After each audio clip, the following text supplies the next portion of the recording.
Welcome to welcome to our new format. 2 years ago, we started as Agile Product Builders community, and since then, we've run a lot of webinars with people who build products every day.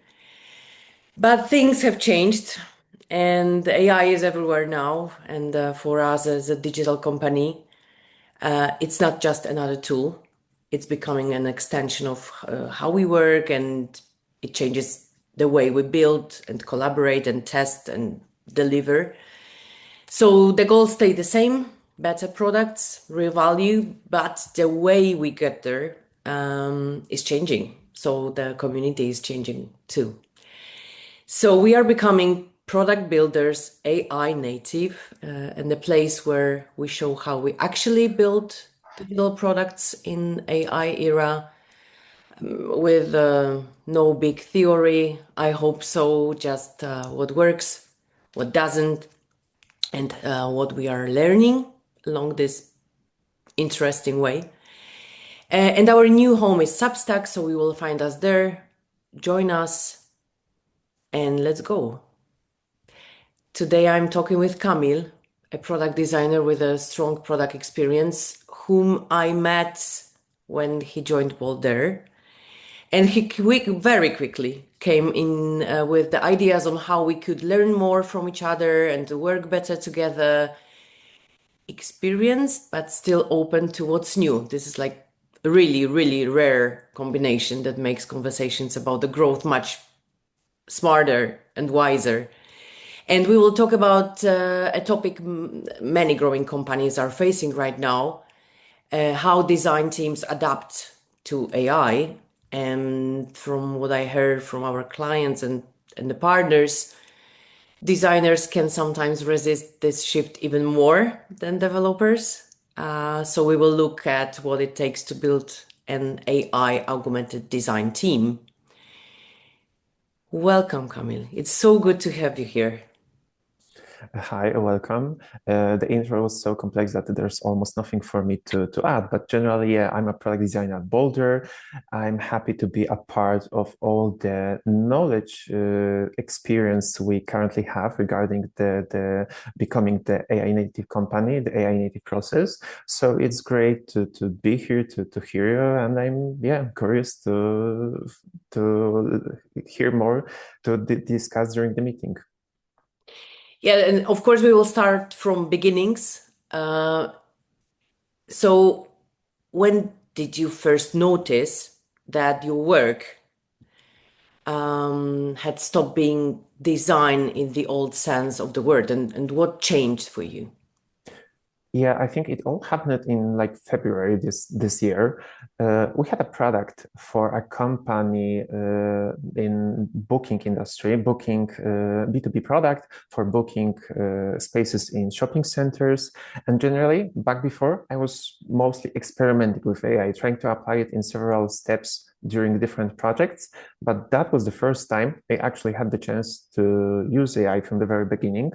Then I decided to be fair, but I've also trying to find the best solution with developers.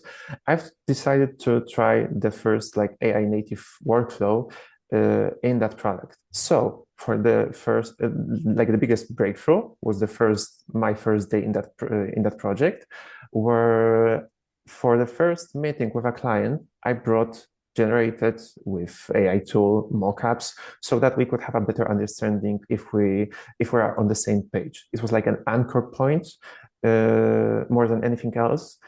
I didn't want it to like achieve the final goal with that to like try to like understand the user without any time spent during that project.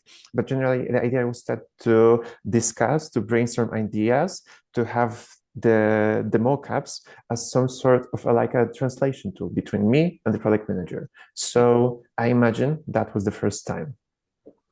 So it was about your decision and your idea, but from your perspective as a designer in Boulder, in any company, what specifically had to change in how the company is structured or prepared for this kind of behavior so that you could work that way this day, that you could make this decision? I mean, in Boulder, we have this condition where we could decide for ourselves. I imagine we have this sort of freedom because usually when I talk with my friends, other designers, there's usually some sort of like a chain of command where, for example, business says now you have to use cursor or now you have to use like something different. But generally in Boulder, we have really lots of creative freedom. What would we like to choose? What suits us best to help us achieve our goals? So generally, I could say I'm responsible for deciding what tool would like to choose during the project. The most important is to achieve, of course, the goal. Like the goal is established, and apart from that, we have like a freedom and ability to decide how would we like to do that. It's hard to do it in a different way, I imagine, because nowadays those tools happen to emerge like on a weekly basis. That having it regulated by like the business or like other like the hierarchy would slow us down. Yeah. So you've told about the freedom of using a tools, but maybe you can share your idea. What's the moment when we or you can tell a company hasn't entered this readiness, this mode yet? How to recognize that company is ready or not from the designer's perspective? I managed to gather a few insights about that based on my recent experiences. And back in a day, I imagine that I worked in a silo, experimented in a silo with AI. So not no, nobody apart from my closest team, product team, could learn a little bit more how I use AI on daily basis. And I see that also in other in teams of my colleagues in other companies, where, for example, people try using AI as a matter of side project. Like they try to experiment with AI at the Friday's evening, and that often happens to be all.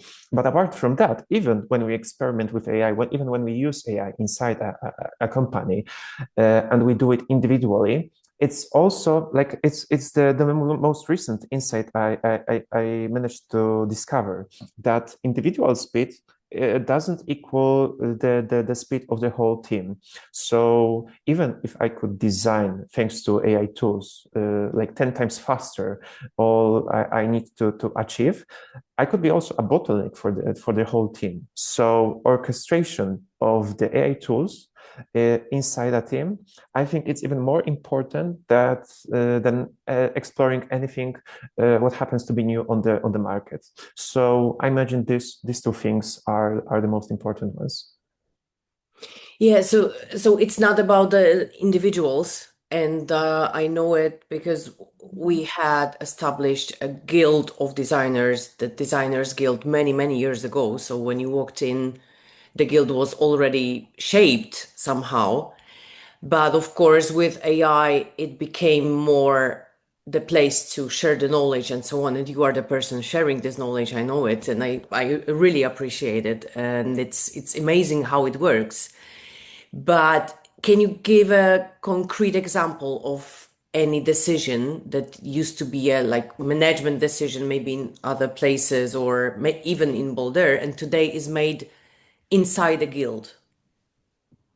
I mean, probably mostly decisions regarding, yeah, like different tools we try to use to experiment with.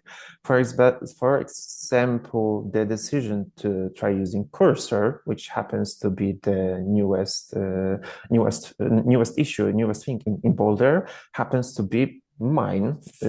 So generally, yeah, it was at the very beginning when I started at Boulder.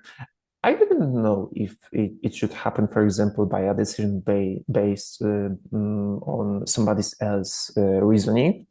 But I saw that it's a more and more complex matter, and we have to act now. And because of that, I'm experimenting with course or with different tools. I thought that Yeah, we have to be on the same level, me and other designers. So generally, my idea was that we should, yeah, that I could take the initiative and try to bring up other people to the similar level as mine, to be on the same page. Yeah, so summarizing it as maybe a step one of building an AI augmented design team, I would say from OS Canvas, we know like many of them, but let's take one. It would be authority. So authority, which moved from authority moved to practice, I would say. In a AI native company, like decision about how we work need to move closer to people actually experimenting and testing and using the tools every day. So the authority, I would say, is something I really see as an element of starting, refining or redefining what you want to build with the design team as well.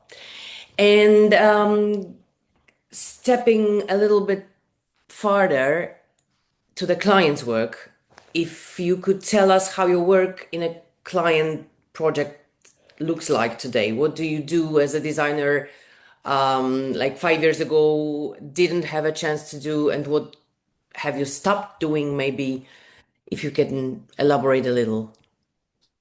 I think there's this modern like nowadays people try to describe designer as some sort of a creator of decisions, uh, and it happens to be that I would describe myself also similarly. Thanks to that, I try to use AI tools on a, it's sort of an experiment, but yeah, I try to use AI on a daily basis in the workflow as much as possible. uh, I try to divide the workflow in as many decisions as it is on one side as possible, and on the other side as much as it is important. So yeah, I think the medium has somehow changed. I also remain like the authority behind many decisions, but the main idea is that I go through, for example, the AI tool like Cursor I mentioned, and I run across several decisions based on many recommendations, hypotheses, assumptions, and everything is connected, like my documentation, integrated tools, everything is connected in one place. So I don't have to run across them, and I could make decisions like based on all of them collectively, which gives me like a wider range of like maintaining all the sources of knowledge we have. Yeah. So this is what you do, and what shouldn't a designer do in this new flow? Because it's easy to say like roles have it dissolved and so on, and things changed, but someone still has to own the quality of the project. So to keep it, what designer shouldn't do? At the very beginning of the project for the B2B company I mentioned before, I focused a little bit, maybe I wouldn't say too much, but I focused a little bit on the quality of code. I imagine that if I'm also a specialist which produces code, I should be also responsible for the quality of those. But as soon as I've started handing off my prototypes in JavaScript to developers, to the product managers, I've learned that is this code prepared by AI without the specialized knowledge is disposable. Like it could become too much of a restriction for me to focus on the code itself while also trying to engage into high quality experiences, usable experiences for the users. Like these two are hard to match at the same step. And I don't mean like regular technical restrictions. Those were actually restrictions regarding my prototype. So it's totally something different, which would create some sort of friction at the phase of discovering like a solution for the specific challenge. So generally, focusing too much on the quality of code is something I wouldn't recommend to a designer trying to use those AI tools on an everyday basis. Yeah, I'm so happy that we are discussing a code as a designer. These are the times I was waiting for many, many years. Even I really agree that the code is not your final job as a quality, but this connection yeah, it's really important to understand how it works. And I think it's changing UX as well from this perspective. So, summarizing the step two, I would say that the roles dissolve into some kind of flow. So, we can't treat AI as a side experiment. We have to bring it into the whole product cycle, but whole thinking from the first client conversation through discovery, design, and build at the end, even to maintenance. Of course, the teams stop working in isolated phases and start learning in one shared flow. Even you are not responsible for the final quality of the code, you touch more angles right now, and it's possible because of the tool. Yeah. Okay, so let's jump a little bit to the team of designers. Let's imagine that it could be a guild as we have, but it can be any kind of design group of people, designers, product designers, researchers, and so on. How does coordination in the design guild or this design team look today? What is a meeting? What is an artifact? What is just everyone knows that how it's done? If you can share any examples, how it's built. Yeah, generally because of the AI, we had to separate our meetings from the regular ones where we discuss topics of the guild from the AI. We have meetings called AI labs on a weekly basis where we, for example, have a chance. They are created like from the bottom up, so they are not mandatory, but everybody who has a chance actually joins them because we can discuss all our recent experiments with AI, and they are often based. They are not in those experiments are often based on like a specific goal we would like to achieve, like a business case. So we always try to find like a why before choosing to test, to try out. And such a meeting, some sort of a ritual, you could say, is a chance to learn collectively. Because, for example, I could learn about one tool, and other designer could learn something different. So it's one of the matters how we, for example, recently tried to work and learn from each other. It's also, I have to say, it's also useful because while working in a silo, me or anybody else could get stuck with a AI tool, which we are recently trying in our workflow, but somebody else could not. And it could be a matter of the quality of the prompt. It could be a matter of inputs we try to use with that tool. So if somebody is stuck and the other designer happens to find a solution how to use a specific tool, it's great to have those experiences shared, like on the guilds we have nowadays. It's hard to, like AI is expanding in a speed it's hard to imagine, and it's hard to find like a horizon. It's like no border of this knowledge. So the best we could do is talk about those experiences. So it's one part, the rituals and mentioned. And for example, in the matters of artifact, one of the recent ones we happened to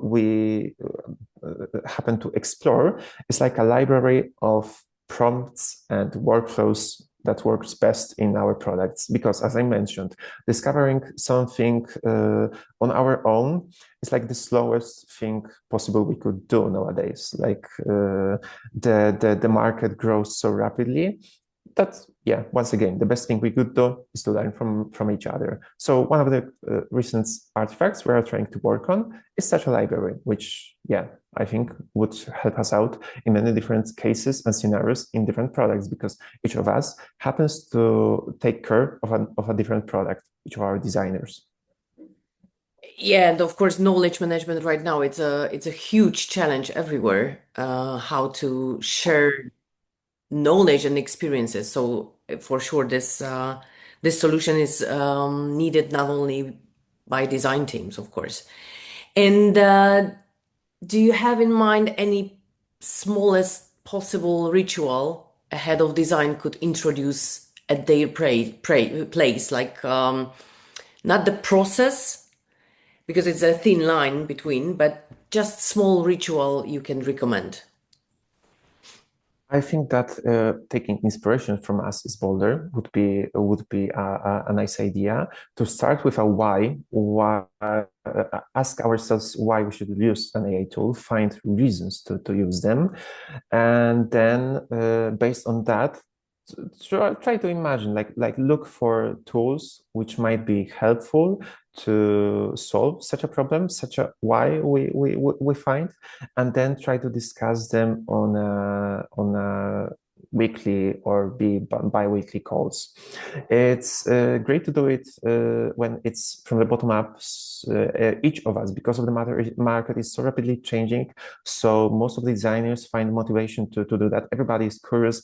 Everybody wants to reduce stress and FOMO. So the best we could do is to catch up for hour or a half and discuss how each of us what solutions each of us has found during that time.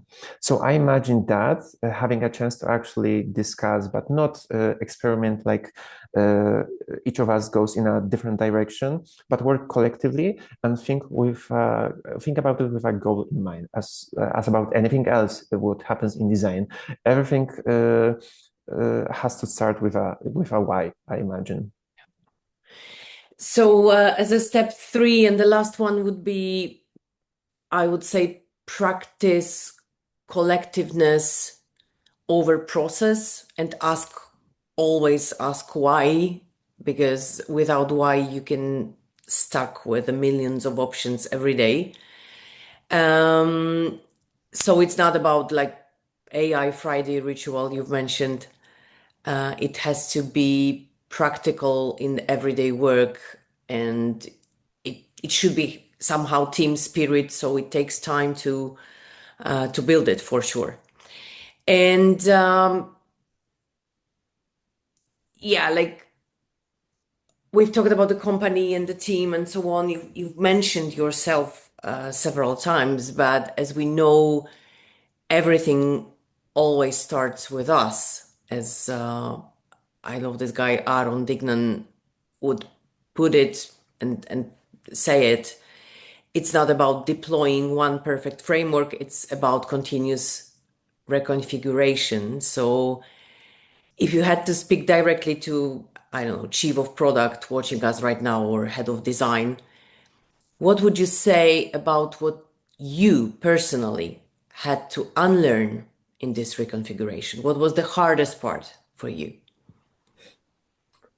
One of the most important things, it wasn't something I learned a long time ago because AI is kind of fresh to all of us. But generally, everybody, all of like courses, mentors describe AI as a tool to enhance speed individually. Like nobody talks about collective enhancement of using AI.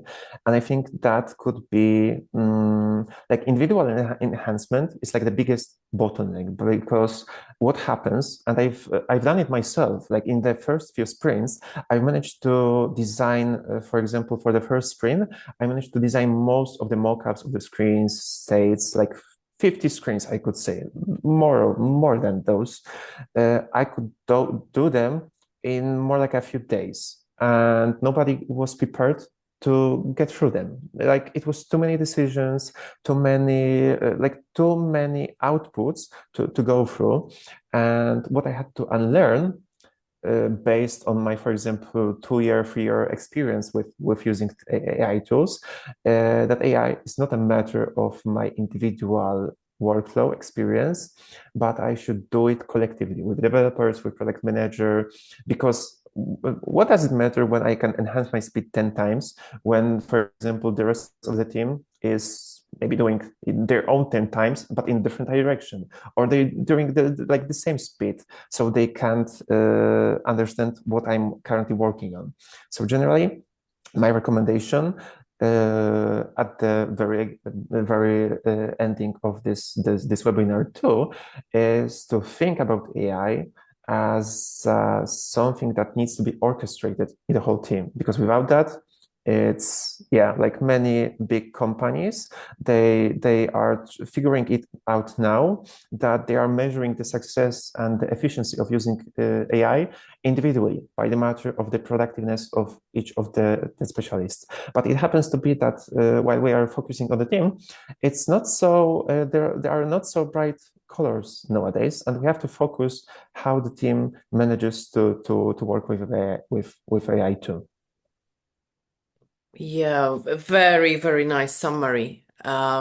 We can't forget that product and the software and so on is a team sport. And it's always, it was obvious for a long time, but right now, yeah, it's difficult to remember that. Yes, Kamil, thank you so much for your time today, and thank you all for watching us.